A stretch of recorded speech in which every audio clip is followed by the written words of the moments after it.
केंद्रीय बजट पेश हो चुका है और इस बजट में अगर बात की जाए तो आम नागरिकों को और ख़ासतौर से मध्यम वर्ग को बड़ी राहत जो है मिली है। टैक्स स्लैब में भारी छूट जो है केंद्र सरकार की तरफ से दी गई है।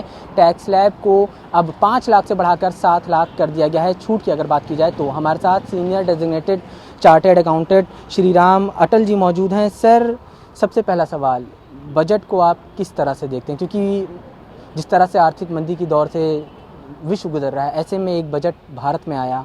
इस बजट में कई चीज़ें हैं और कई क्षेत्रों का भी ख्याल रखा गया। आप इस बजट को किस तरह से देखते हैं? मैं इस बजट को 10 में से 10 मार्क्स देना चाहूँगा, क्योंकि इस बजट को मैंने पूरे ध्यान से सुना और अभी बहुत सारी चीज़ें इसमें अभी हम स्टडी करेंगे तो और बहुत सारी चीज़ें निकल के आएगी। इस बजट में बेसिकली इंफ्रास्ट्रक्चर, जो हमारा देश का जो रीढ़ की हड्डी जो माना जाता है किसान, उनका पूरा ध्यान रखा गया। रोड डेवलपमेंट, इंफ्रा डेवलपमेंट और जो एमएसएमई सेक्टर, सभी का इसमें पूरा ध्यान रखा गया है।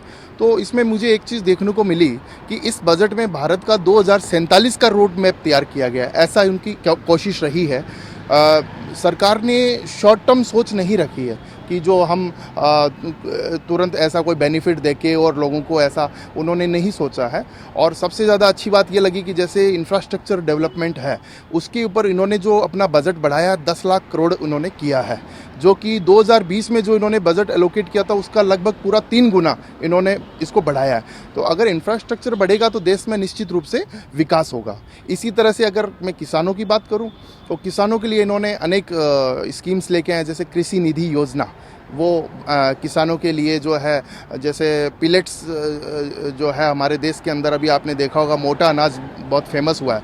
तो ये बेसिकली मोटा अनाज को इन्होंने वर्ल्ड वाइज ग्लोबलाइजेशन करने का पूरा प्रयास किया है और इसके लिए एक इन्होंने इंडियन इंस्टीट्यूट ऑफ पिलेट्स खोलने की घोषणा की है, जो निश्चित रूप से हमारे किसानों को मदद करेगी। बिल्कुल, किसानों का भी ख्याल रखा गया है, महिलाओं का भी ख्याल रखा गया है और साथ में अगर बात की जाए तो इंडस्ट्रीज जो एमएसएमई सेक्टर है उसका भी ख्याल रखा गया है। एमएसएमई सेक्टर के हिसाब से अगर बात की जाए तो आप इस बजट को कैसा देखते हैं? क्योंकि बीते दिनों अगर देखा जाए तो एमएसएमई सेक्टर कहीं ना कहीं थोड़ा सा डगमगाता हुआ नजर आ रहा था, तो क्या अब बूस्ट मिलेगा उसको? बिल्कुल, डेफिनेटली एमएसएमई का इन्होंने बहुत ध्यान रखा है और एमएसएमई सेक्टर में भी इन्होंने जो पीछे उनके जो कुछ पैसे जो है उनके सिक्योरिटी के हिसाब से जो उनके जमा हो रखे थे, वो भी इन्होंने रिलीज़ करने की घोषणा की है। और एमएसएमई में ऐसी बहुत सारी इन्होंने स्कीम की है।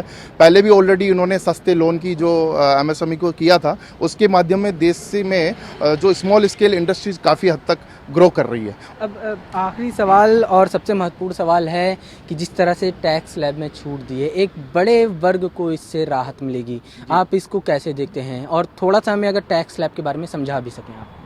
बिल्कुल, टैक्स स्लैब समझाने से पहले मैं आपको कहूँगा कि इस बजट को अगर आप स्कोर देना चाहते हैं तो आप सेंसेक्स देख लीजिए कि जैसे ही बजट एंड हुआ आपने देखा कि सेंसेक्स 1000 से ज़्यादा ऊपर चला गया।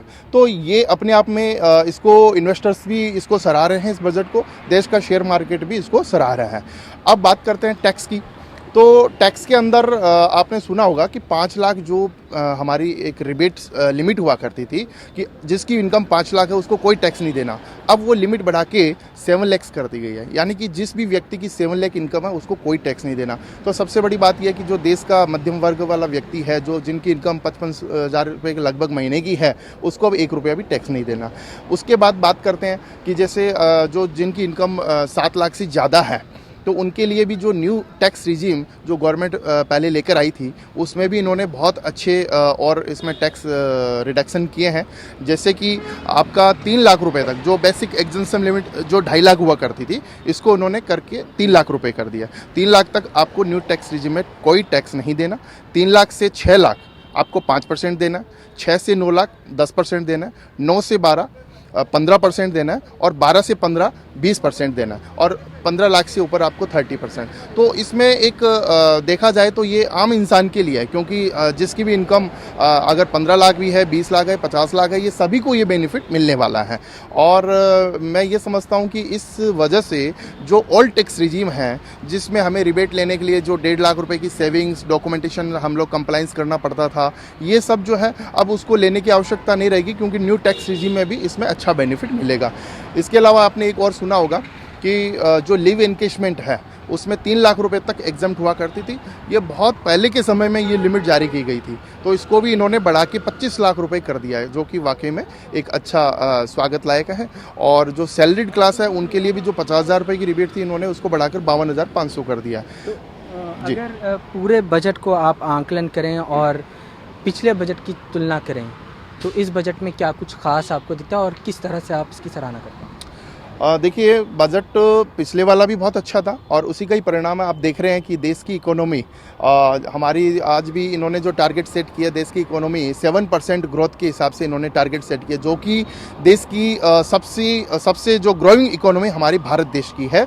आज पूरा वर्ल्ड आप देख रहे हैं कि जो एक और रूस और यूक्रेन की लड़ाई में तबाह हो रहा है, सारे देशों की इकोनॉमी डाउन हो रही है, वहीं इंडिया की बढ़ रही है। तो ये परिणाम है हमारी सरकार की सुशासन, अच्छी नीतियाँ और ये जो बजट है, इसी का ही परिणाम है कि हम लोग अच्छा ग्रो कर रहे हैं। चलिए, हमसे बात करने के लिए शुक्रिया। तो ये थे श्री राम अटल जी, जिनका कहना है कि ये जो टैक्स में छूट दी गई है, ये खास तौर से बहुत बड़ी राहत के रूप में इसको देखा जाना चाहिए। और अगर पूरे ओवरऑल बजट की बात की जाए तो ये अपने आप में देश के लिए एक महत्वपूर्ण बजट है और दूरगामी परिणाम इसके देखने को मिलेंगे। कैमरा पर्सन अतुल के साथ टोटल टीवी के लिए आवाज़ उस्मानी, नई दिल्ली से।